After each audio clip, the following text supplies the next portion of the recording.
Y en Romanos 5, leo para ustedes de los versículos 12 al 14. Romanos 5, 12. Dice así: Por tanto, como el pecado entró en el mundo por un hombre, y por el pecado la muerte, así la muerte pasó a todos los hombres por cuanto todos pecaron. Pues antes de la ley había pecado en el mundo, pero donde no hay ley no se inculpa de pecado. No obstante, reinó la muerte desde Adán hasta Moisés, aun en los que no pecaron, aun en los que no pecaron a la manera de la transgresión de Adán, el cual es figura del que había de venir. Este es un texto clave, el que hemos leído, y en realidad toda esta sección hasta el versículo 21, para comprender, da profundidad teológica de qué tiene que ver lo que sucedió en Edén con nosotros. Ahora, yo sé que hablar de un texto clave en Romanos a veces hay que usarlo con cuidado porque parece que todo es clave en Romanos. Todos los pasajes son de una riqueza teológica, pero como les digo, cuando uso la palabra clave aquí es clave en el sentido para entender este papel crucial de Adán y sobre todo de Jesucristo como un segundo o mejor Adán. Pero hay que ser cuidadosos. Uno quisiera de inmediato saltar a varias doctrinas que están aquí contenidas o que son grandemente fundamentadas en versículos que tenemos acá, como por ejemplo el pecado original, la teología pactual y el concepto de una cabeza federal, o incluso, ¿por qué no abordar los ataques que con más fuerza se siguen dando a la existencia o el reconocimiento de que Adán fue un hombre real, que existió, un Adán histórico? Y lo digo que hay que tener ese cuidado porque no debemos olvidar dónde está este pasaje, dónde está enmarcado. Recordemos que esta sigue siendo una exposición más grande acerca del poderoso evangelio de Dios que revela la justicia de Dios, es decir, la justicia que Dios imparte al hombre, a los pecadores. Y por supuesto que hablaremos de todo esto, del pecado original, de Adán como una cabeza federal, incluso el por qué debemos seguir sosteniendo que Adán existió. Pero no podemos pasar por alto estos versículos y solamente tratar estas doctrinas y perder de vista que aquí sigue estando presente el Evangelio, la justificación y sus frutos, y todo esto envuelto en una sección muy profunda, porque debemos verlo de este modo. Si ya Pablo nos demostró que todos somos culpables sin necesidad de recurrir a Adán, ¿por qué ahora lo trae aquí? ¿Por qué lo menciona? ¿Por qué si seamos judíos o gentiles, sea que hayamos tenido la ley escrita o no, si todos estamos destituidos de la gloria de Dios, ¿por qué es tan importante entender lo que pasó en Edén? ¿Qué tiene que ver con nosotros? De hecho, ¿qué tiene que ver con toda la humanidad? Y aquí tenemos la clave en el versículo 14. Porque Adán era una figura del que había de venir. Y a diferencia de Adán, este que iba a venir iba a triunfar donde este Adán fracasó. Por eso la corona de todo lo que hemos visto hasta ahora, y que fue lo último que vimos, de que nosotros nos gloriamos en Dios y en Cristo, hermanos, es que sin duda no hay como nuestro Señor Jesucristo. Él trajo el reino de la gracia, cuando Adán lo que trajo fue el reino de la muerte. Uno trajo miseria, el otro viene con abundante riqueza de gracia para los suyos. Pero para poder apreciar, para valorar más lo que tenemos en Cristo, porque recuerden que esto es el pues que tenemos en el versículo 1, justificados pues, o sea, ya que estamos justificados, ¿qué es lo que tenemos? Tenemos todo esto, tenemos paz, tenemos esperanza, tenemos el amor de Dios que nos amó cuando aún éramos pecadores y mucho más. Pero sobre todo tenemos a Cristo y para que veamos cuán excelente y cuán superior es Cristo, Pablo lo va a contrastar con Adán. Pero al hacerlo, introduce una explicación en medio, un paréntesis por decirlo así, para extenderse en su explicación de por qué es que la muerte y el pecado nos afecta a todos. Entonces, estamos bajo el reino de la muerte por el pecado de este primer hombre. Y esto es lo que quiero que esta mañana estudiemos. Que todos somos súbditos de este reino de la muerte. Todos somos súbditos de este reino por causa de Adán. Y solo uno superior a Adán nos podía libertar de este reino de muerte. Entonces, en primer lugar, todos somos súbditos de un reino de muerte. Vean los términos que se emplean, versículo 12. Por tanto, como el pecado entró en el mundo por un hombre, y por el pecado la muerte, así la muerte pasó a todos los hombres, por cuanto todos pecaron. Esto es lo que tenemos. Todos estamos ahora sujetos a la muerte.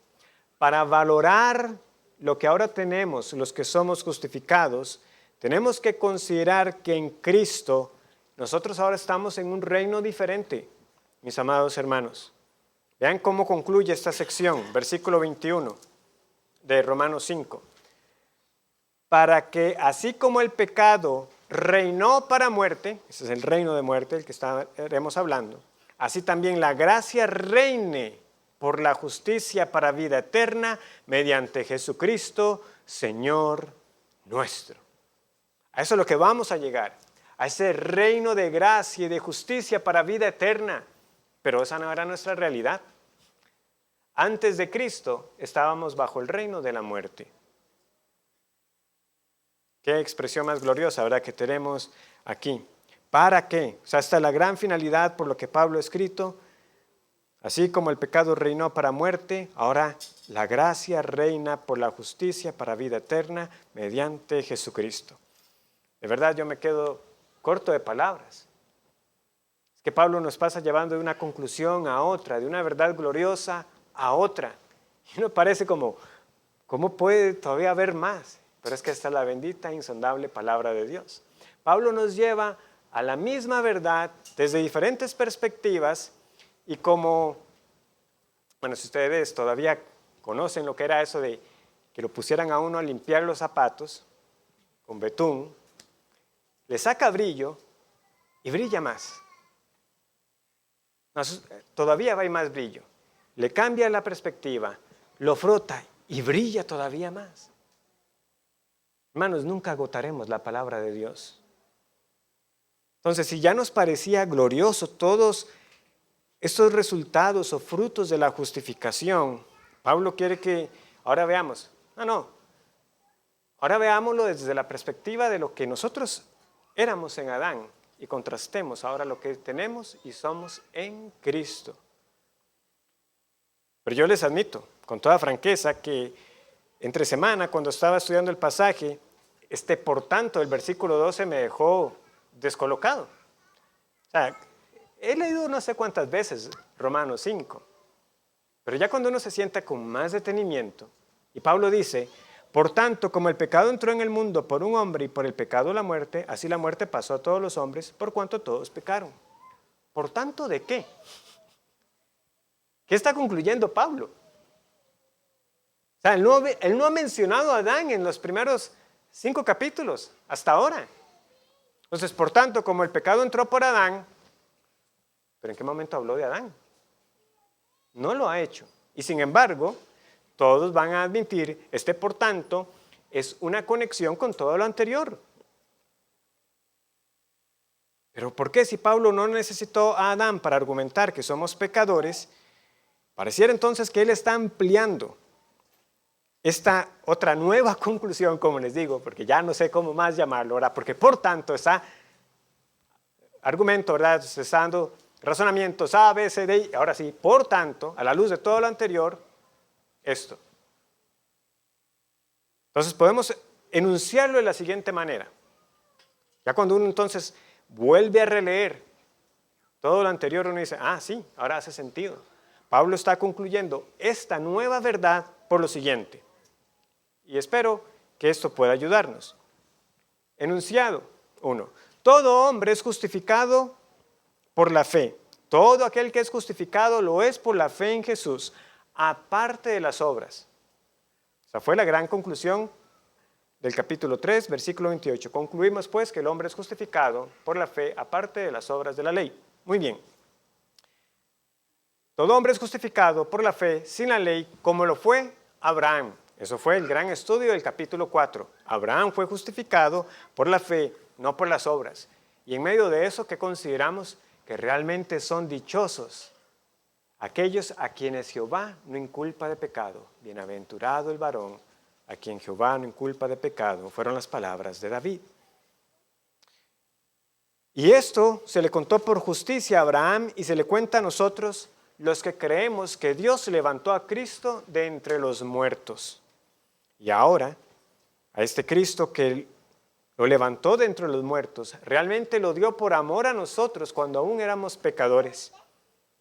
Los que somos ahora justificados, y cuando digo ahora, o sea, ahora mismo gozamos de todo esto, gozamos de paz, de acceso a la gracia, de esperanza, de gloria, de gozo en la tribulación, de reconciliación y de gloriarnos en Dios y Cristo mismo como nuestro Señor.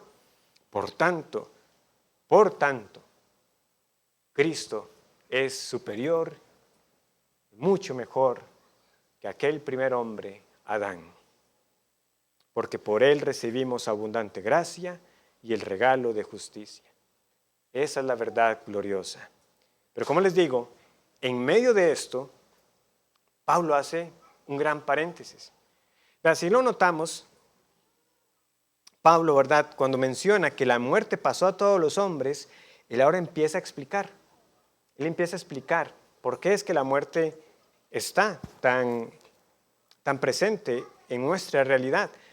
Pero si hacemos el ejercicio, es casi como que uno puede leer del versículo 12 al versículo 18 y la lectura se sentiría natural. Hagamos el ejercicio.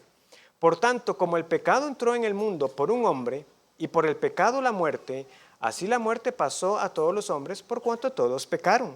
Así que, como por la transgresión de uno vino la condenación a todos los hombres, de la misma manera por la justicia de uno vino a todos los hombres la justificación de vida. O sea, ven cómo se lee de corrido y pareciera que no se perdió nada del argumento principal. Por eso es que muchos coinciden del verso 13 al 17, se intercala este paréntesis, pero que no es cualquier nota al margen, ¿verdad? No es cualquier pie de página, como para decir, bueno, sí hay muerte por causa de Adán. No, Pablo lo va a ampliar. ¿Por qué? ¿Por qué uno condenó a todos? Y este es el mundo que ahora conocemos. Cuando Pablo dice, entró la muerte, él dice, pausa, voy a ampliar aquí. ¿Por qué?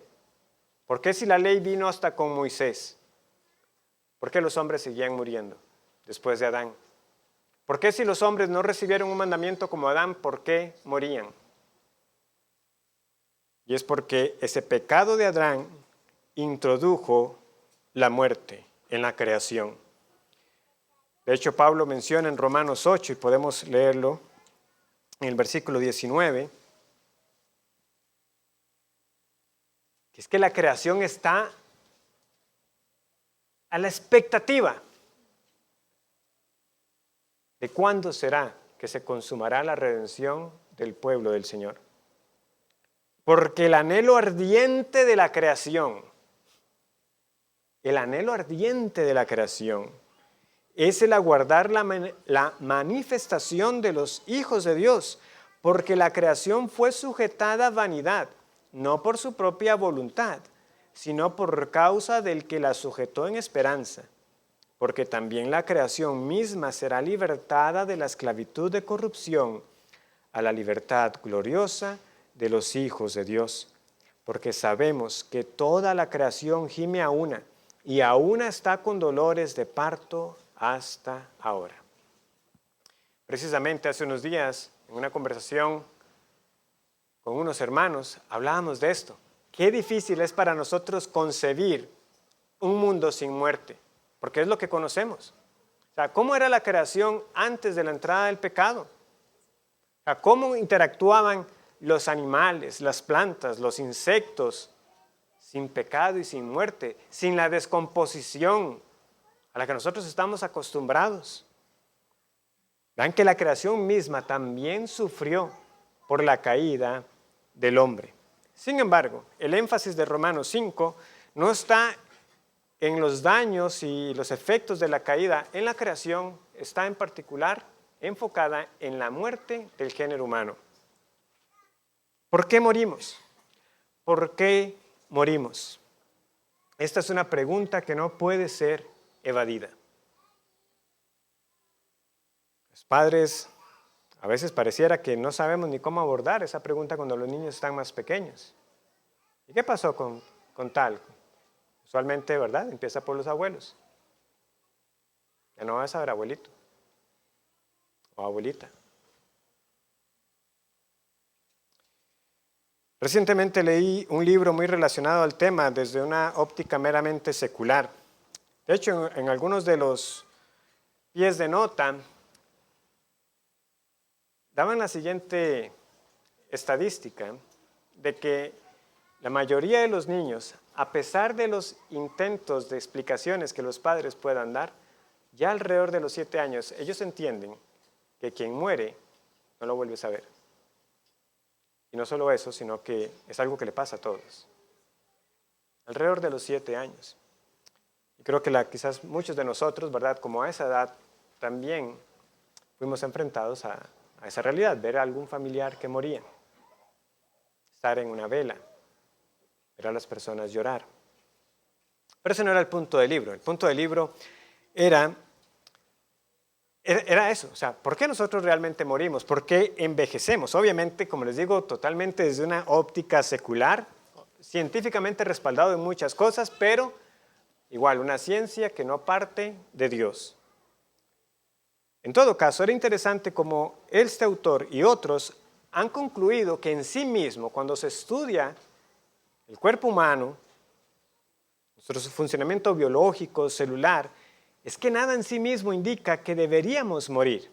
Y por eso ellos están empeñados en que debe ser posible encontrar curas a todas las enfermedades, en desacelerar o incluso detener el envejecimiento. Mi conclusión después de leer ese libro es que hay hallazgos que son interesantes, puede que hayan principios que nosotros podamos extraer para ser mejores mayordomos de nuestros cuerpos, pero que en última instancia ellos están en una tarea imposible, porque ignoran la raíz más profunda que está detrás de la causa de la muerte. Pero con ellos podemos coincidir en algo. Hermanos, nosotros no podemos ver la muerte como algo natural, porque no lo es. Eso no fue lo que Dios creó. Dios creó vida, y lo que creó fue bueno. La muerte entró porque el pecado entró. No nacemos para morir. Aunque con resignación, algunos, ¿verdad? Dicen, bueno, es lo que todo nos va a tocar. Otros con incredulidad porque no piensan que haya una vida después de esta muerte acá. Piensan que eso es el final de todo. Usted murió y todo acabó. Pero no es así. La muerte es tan solo una de las consecuencias, podríamos decir la consecuencia más directa y clara, como también ahora leíamos en Romanos 6:23, que la paga del pecado es la muerte, es que nosotros morimos por causa del pecado. Vamos de nuevo al versículo 12. Por tanto, como el pecado entró en el mundo por un hombre y por el pecado, la muerte. Es muy directo lo que se nos está diciendo. Ahora, una pequeña nota. Ahí dice que el pecado entró, no que el pecado vino a existir o que el pecado se creó. Eso lo sabemos porque antes de que el hombre pecara, ya Satanás y los ángeles que con él cayeron habían pecado. Entonces sabemos que ya había pecado desde antes. Pero en el caso de la humanidad, hecho imagen de Dios, corona de la creación, El pecado entró cuando se desobedeció al mandato que se le dio, a ese pacto que se estableció, que podía comer de todo árbol. No olvidemos esa parte positiva del mandamiento. Puedes comer de todo árbol del huerto, pero del árbol de la ciencia del bien y del mal no comerás, porque el día que de él comieres, ciertamente morirás. Génesis 2:17. Y eso se hace evidente cuando uno sigue leyendo Génesis, ¿verdad? Dios tuvo misericordia de Adán y Eva, porque no murieron en el acto, pero espiritualmente algo cambió, porque ellos ahora tenían miedo y temor de estar en comunión con Dios, se estaban escondiendo de Él. ¿Por qué? Porque espiritualmente ya habían muerto. Se había roto ese vínculo precioso que ellos gozaban con el Señor cuando Él salía a ese encuentro con ellos. Ahora no querían estar en su presencia. Y no solamente eso, Dios mismo los excluyó de su presencia y puso la espada de fuego. Avanzamos un capítulo más y Caín mata a Abel. Tenemos ya el primer homicida. Y luego nosotros podemos echar una ojeada rápidamente en Génesis 5 y tenemos aquí lo que pasa con Adán y varios de sus descendientes. De nuevo, algo que para nosotros nos cuesta concebir, pero que era una realidad. Los hombres vivían cientos de años, 700 años, 800 años, hasta más de 900 años. Pero ¿cuál es el patrón? Y engendró hijos e hijas, y fueron todos los días que vivió, tantos años, y murió. Y fueron todos los días de, inserte el nombre, y murió, y murió, y murió. Fueran 700, fueran 800, fueran 900 años. No importa, todos, menos uno, murieron. Y esto es sumamente relevante. Porque como les decía, los descendientes de Adán no tuvieron el mandato de Adán. A ellos no se les dijo que no comieran ya del árbol de la ciencia del bien y del mal. Igual no podían hacerlo. Como les digo, ya el ingreso al huerto estaba prohibido. Pero aunque ellos no tuvieron ese mandato, aunque ellos no pecaron a la manera de Adán, igualmente estaban muriendo. Por eso es que Pablo, ¿verdad?, nos dice que donde no hay ley no se inculpa de pecado. Entonces, si Moisés no existía todavía, ¿verdad? Faltan siglos para que la ley se promulgue de esa manera formal, como se dio en Sinaí. Y ellos no tuvieron el mandato que también se les dio a Adán. ¿Por qué mueren? ¿Por qué mueren los hombres? ¿Había ley? Sí había ley. Esa es la conclusión a la que tenemos que llegar. No la ley, como les digo nuevamente, en esa presentación formal de Sinaí, pero como ya nos dijo en Romanos 2, 14 y 15, nos dijo Pablo que cuando los gentiles que no tienen ley hacen por naturaleza lo que es de la ley, estos, de que todo el que es justificado por Dios lo es por la fe. ¿Por qué no vio la muerte? Por la fe. Sí, el pecado trajo la muerte, pero Dios nos puede salvar de ella. Porque Dios es el soberano, no nosotros.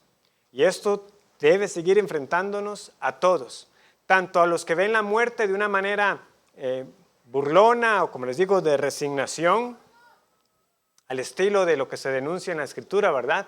Comamos y bebamos porque total, mañana moriremos. Y hay muchos que así es como quieren vivir su vida. Como total, la muerte es inevitable, démosle rienda suelta. Vivamos buscando nuestro pleno potencial, haciendo todas las cosas de manera que no nos arrepintamos el día que estemos en el lecho de muerte. Se arrepentirán. Pero también debe confrontarnos a aquellos que, aunque entendemos que a menos de que Cristo venga antes, que igualmente moriremos, pero que aún así sí procuramos cuidarnos con lo que comemos, que sí procuramos hacer ejercicio, tomarnos los suplementos, las vitaminas, igualmente morirás vitaminado, pero morirás. Con músculos, te morirás. o con triglicéridos altos, también morirás. La pregunta es, ¿en qué condición moriremos? ¿Moriremos en Adán o en Cristo? ¿En Adán y nuestro pecado o en Cristo y su justicia? Antes de Moisés hubo pecado. Después de Adán y antes de Moisés hubo pecado. ¿Cómo lo sabemos? De nuevo, las personas morían. Y luego de Moisés, morían. ¿Por qué?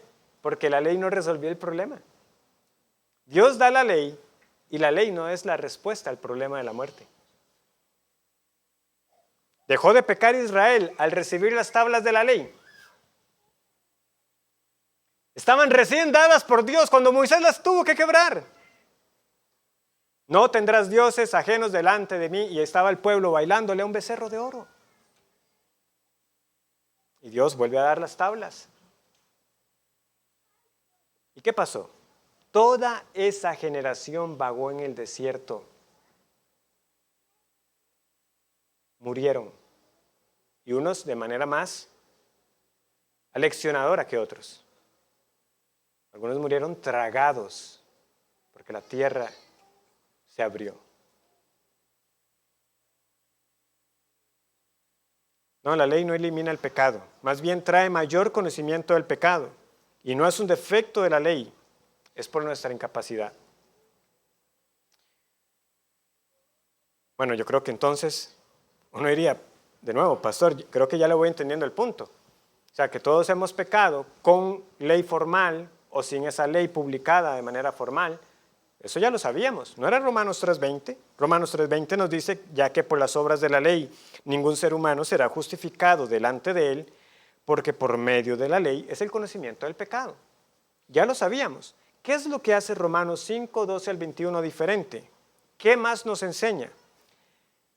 Que nuestro cautiverio a este reino de muerte es mucho más profundo. Que no solo morimos porque pecamos, morimos porque judicialmente ya estamos sentenciados.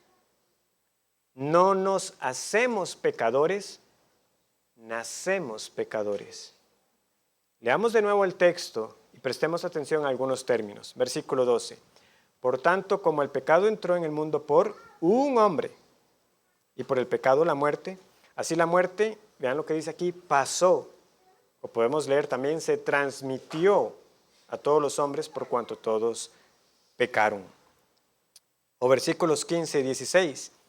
Pero el don no fue como la transgresión, porque si por la transgresión, y aquí transgresión pueden llamarle igual pecado, si por el pecado de aquel uno murieron los muchos, de nuevo, lo que hace uno afecta a muchos, o pasa a muchos, se transmite a muchos.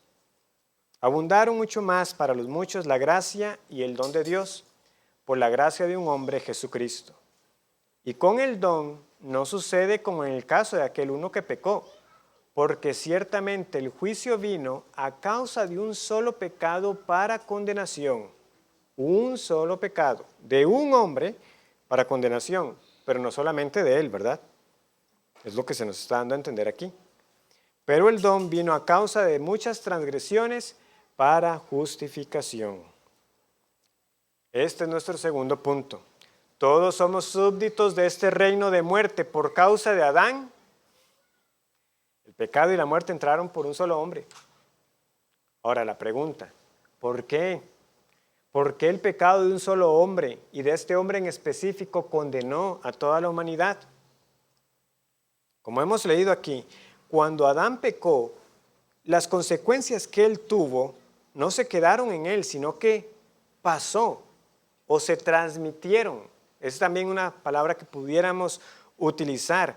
En la Biblia, en otras partes, se traduce como atravesar, como cuando Pablo atravesaba regiones. Entonces, va de un lugar a otro. Entonces, de esa misma manera, las consecuencias del pecado en la vida de Adán fueron pasando a su descendencia y luego pasaron a la siguiente, y así sucesivamente. Pero como les digo, no solamente es una corrupción que heredamos, es que judicialmente hay una culpa que se nos atribuye como si nosotros hubiéramos pecado en Edén, como si usted hubiera estado ahí y hubiera tomado el fruto y lo hubiera comido. En otras palabras, es lo que llamamos el pecado original. Esta expresión de pecado original, como otros términos que hemos acuñado, no la encontramos así en las Escrituras, pero resume una doctrina. ¿A qué nos referimos con pecado original?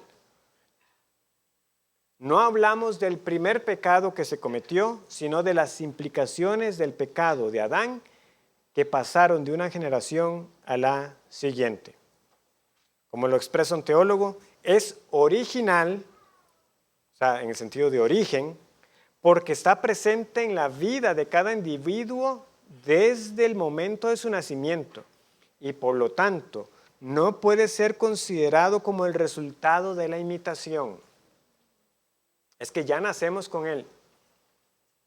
De nuevo, todos nosotros sabemos que nuestros papás en general no nos enseñaron a mentir.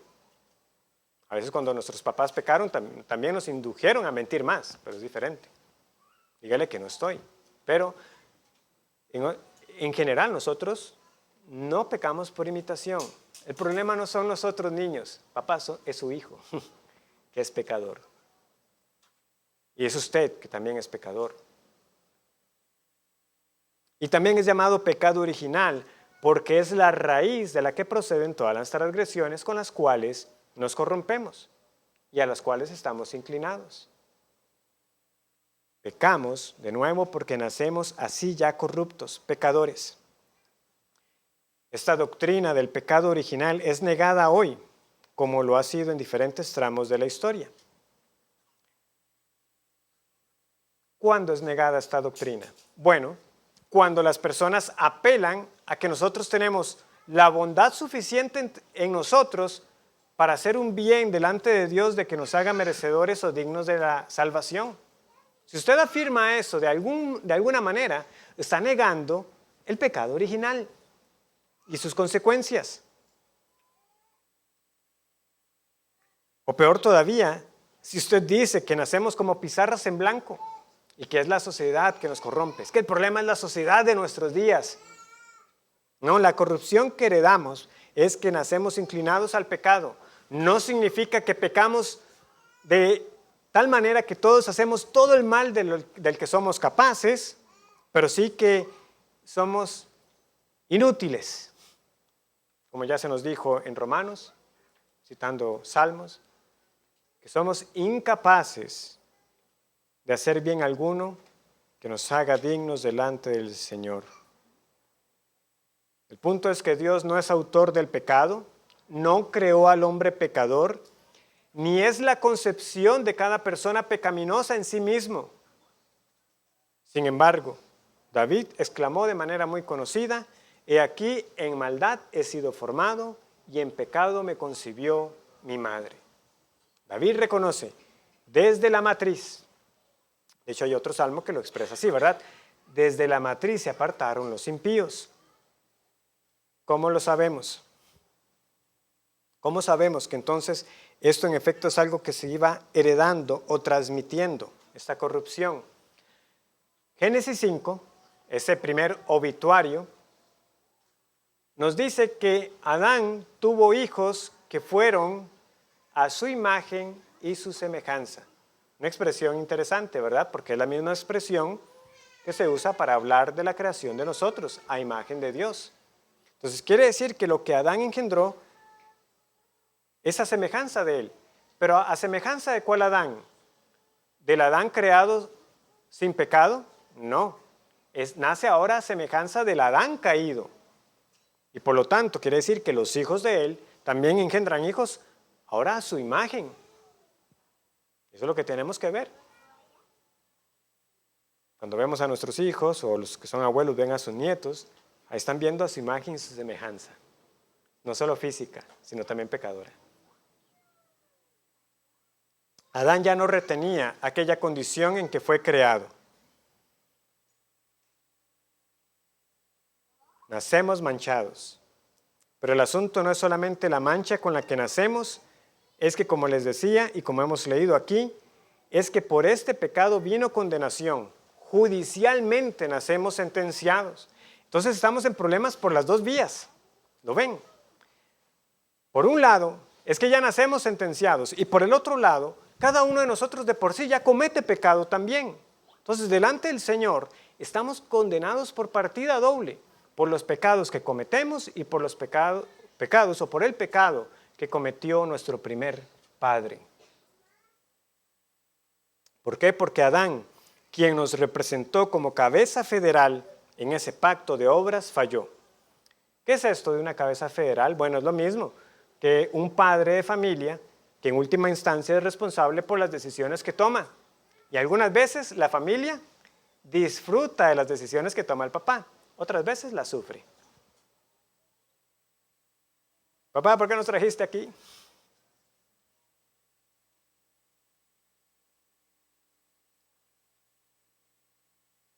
Hay bendición a veces para una familia, a veces hay consecuencias. Todos las sufren, aunque usted no haya sido el que directamente lo haya hecho.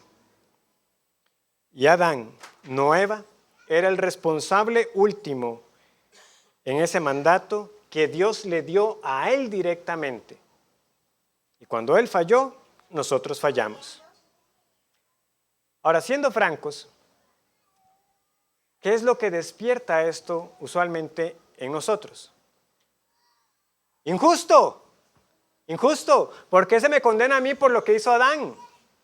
Si somos francos, muchos piensan así, o pensamos así, o lidiamos con eso. Es cierto que peco, pero yo no tengo las condiciones que tuvo Adán.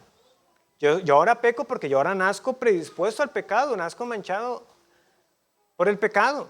Entonces la pregunta que cada uno tiene que hacerse es, ¿hubiera usted hecho diferente a Adán?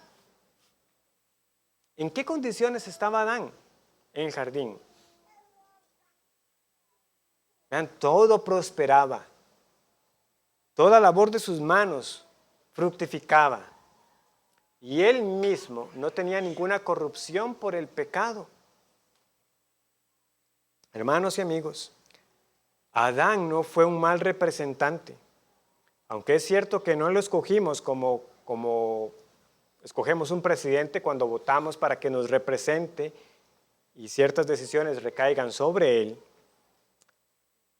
Como alguien ha dicho, si nosotros hubiéramos votado por Adán. O sea, era un buen hombre. Fue hecho bueno. La escritura es clara. La humanidad estaba ahí en Adán. Era hasta Cristo el mejor representante que hubiéramos podido tener y sin embargo falló. Dice Pablo en 1 Corintios 15, 21 y 22, si gustan lo buscan conmigo para que veamos que esto no es solamente de Romanos 5 que surge.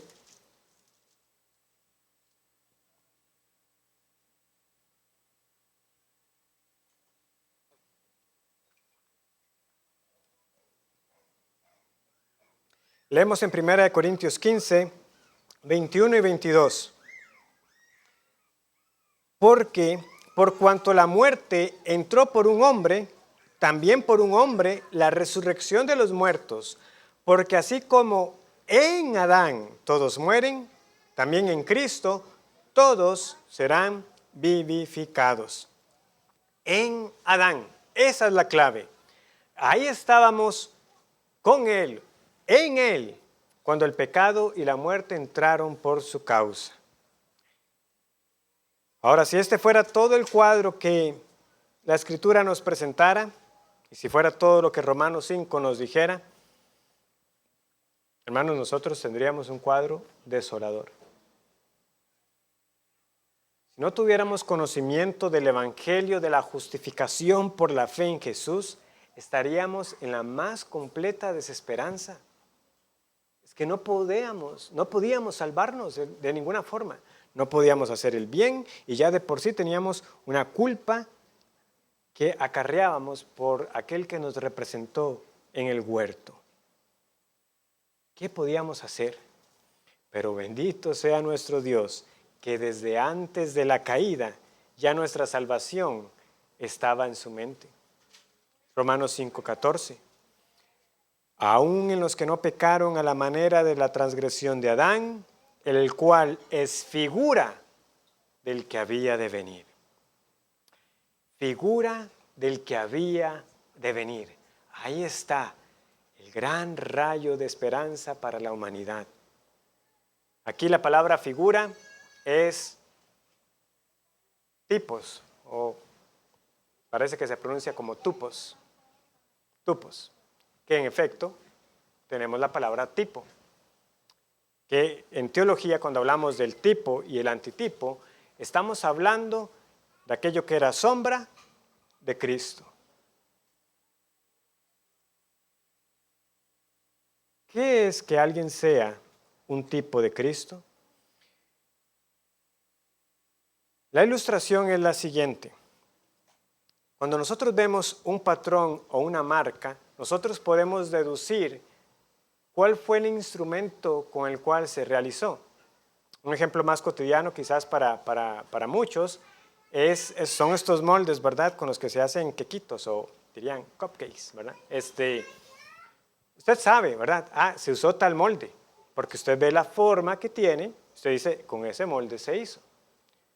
De la misma manera, si usted ve, este golpe fue hecho con un martillo, ese golpe fue hecho con un mazo, esta hendidura se hizo con este cincel, es eso, es una marca. O todavía más, es el hecho, ¿verdad?, como se marcaban algunos animales, con ese instrumento caliente, ¿verdad? Y ahí estaba la firma estampada sobre la piel y carne del animal. Esa firma, esa marca, no es la cosa real, no es la sustancia, pero apunta a aquello que es verdadero. De la misma manera, Adán no era lo que tenía que ser. O sea, como les digo, si no se nos hubiera revelado Cristo, nosotros hubiéramos pensado que eso era lo mejor, pero no. La Escritura nos da más luz y nosotros decimos, no, Adán era tan solo una figura, había otro que iba a venir. Claro, uno dice, ¿cómo puede ser Adán un tipo? Es que el tipo aquí funciona casi que por contraste. Pero aquí es donde está la similitud. En Adán, nosotros participamos de los frutos de su acto. Podríamos decirlo más apropiadamente, participamos de los malos frutos, ¿verdad? De la miseria de su acto. En Cristo, lo verdadero, la sustancia, nosotros también participamos de los frutos de su acto. ¿Pero qué frutos vamos a decir nosotros? De los buenos y riquísimos frutos del acto de obediencia de Cristo. Uno trajo miseria y muerte, el otro trae vida, paz y perdón. Este segundo Adán se nos anunció desde Génesis 3:15. Desde que la humanidad cayó, ya el Señor nos está diciendo, uno vendrá y pondré enemistad entre ti y la mujer y entre tu simiente y la simiente suya. Esta te herirá en la cabeza y tú le herirás en el calcañar. Y desde entonces, ahí estábamos expectantes. Cada nacido de mujer traía la pregunta, ¿será este? ¿Será este? ¿Será este hombre? Hasta que vino el cumplimiento del tiempo y Dios envió a su Hijo, nacido de mujer, porque tenía que ser como nosotros, y nacido bajo la ley, para que redimiera a los que estaban bajo la ley, a fin de que recibiéramos la adopción de hijos. Bendito sea el Señor por Cristo. Ahí tenemos nosotros a aquel que vino a deshacer lo que el primer Adán dañó. Ahora, ¿cómo podemos finalizar con algunas aplicaciones de este pasaje? Yo quiero enfatizar que, en efecto, este texto ha adquirido una relevancia adicional en nuestra época porque afirma que Adán fue un hombre real, histórico. Sin un Adán real, todo el punto de Pablo de una representación federal se pierde. Hermano, nosotros tenemos que estar conscientes. Sin un Adán histórico, nosotros estamos menoscabando el hecho de que Cristo sea nuestro representante ante el Padre. Porque ¿qué sentido tiene que se nos culpe a nosotros por un hombre que ni siquiera existió? ¿Qué pecado cometió? Si ni siquiera hubo un tal Adán. Pero no, Adán fue porque Dios hizo al hombre, varón y hembra los creó. Creemos con la Escritura que Dios nos hizo, y en particular hizo a un hombre llamado Adán, al cual lo puso en un huerto y le dio un pacto en el cual no solamente él, sino toda la humanidad estuvo a prueba. Y con él todos caímos. Pero ¿cómo puede contrastarse entonces este Adán con Cristo, del que definitivamente diremos que sí vivió? ¿Entienden lo que estamos nosotros dispuestos? A menos de que alguien tenga el atrevimiento, y no falta quien sí lo diga. Bueno, ¿qué importa? O sea, todo esto es simplemente un lenguaje simbólico. Si hubo un Cristo, también ¿qué importa? El punto es la enseñanza que se está dando ahí. O sea, no tiene pies ni cabeza. O sea, así como no estaríamos dispuestos a negociar de que Cristo en efecto habitó y anduvo entre nosotros, tenemos que defender que Adán también vivió en esta tierra. No podemos negociar nuestra fidelidad a las Escrituras por complacer los postulados de la ciencia moderna. Ahora, yo reconozco que hay retos, pero su solución no es imposible, aunque no necesariamente todos los llegamos a tener en esta vida las respuestas, pero la ciencia y el estudio de la creación con humildad nos debe llevar a las mismas conclusiones que tenemos en la palabra de Dios. Que ciertamente su finalidad no era darnos un tratado amplio de biología, químico, geológico y arqueológico de la vida, pero es ser muy ingenuos creer que podemos sacrificar al Adán histórico sin que esto tenga ninguna consecuencia. Ustedes también, jóvenes y niños, se seguirán enfrentando más y más en los colegios y universidades a los que férreamente quieren insistir en que hay mucho aquí de la Escritura que simplemente hay que desecharlo como ciencia, como fábula o mito, porque no se sostiene supuestamente con la ciencia. Pero ¿saben qué es lo que yo quiero decirles a ustedes? Que antes de que ustedes crean que su misión es ir a las universidades a defender al Adán histórico, a que su misión es defender la infalibilidad de las Escrituras ante un mundo incrédulo, más importante para ustedes pequeños y jóvenes que están entre nosotros escuchando estas verdades domingo tras domingo es: ¿creen ustedes que en efecto en Adán cayeron, pero que en Cristo pueden ser redimidos? Porque lo que nosotros necesitamos no es ganar debates, sino creer el Evangelio y anunciarlo a otros para que también les sea dada la fe para creer en aquel que había de venir y que vino. O estamos en Adán o estamos en Cristo. La pregunta para todos es: ¿quién nos representa ante el Padre? ¿Quién te representa hoy mismo ante Dios? O estás en Adán y su pecado y tu propio pecado, o estás en Cristo y su justicia perfecta que se te cuenta como propia. Las Escrituras entonces nos presentan un cuadro más alentador para los que con humildad quieren creer al sencillo pero poderoso mensaje del Evangelio. En el mundo usted lo encontrará, montones de frases: carpe diem, memento mori, recuerda que vas a morir. ¿Por qué hacemos nosotros simplemente con recordar nuestra mortalidad y que vamos a morir? La Escritura viene y nos dice: sí, todos mueren, porque la muerte entró por el pecado, pero Dios es un Dios de vida y dio a Cristo para que tengamos en él vida y vida en abundancia, para que la disfrutemos ahora y cuando venga en su reino. Oremos. Gracias, nuestro buen Señor, por tu palabra. Gracias por enfrentarnos una vez más a la desesperanza de nuestra condición sin Cristo, condenados de todo ángulo posible. Por eso, qué gran y suficiente Salvador es Cristo. Gracias por tu amor para con los tuyos, en darnos a este varón perfecto que triunfó, que venció, donde el otro falló. Y muéstranos a nosotros, Señor, cómo estamos viviendo, si vivimos disfrutando de los beneficios de estar en Cristo, o si estamos todavía cosechando las consecuencias de estar bajo el reino de la muerte que trajo Adán y el pecado.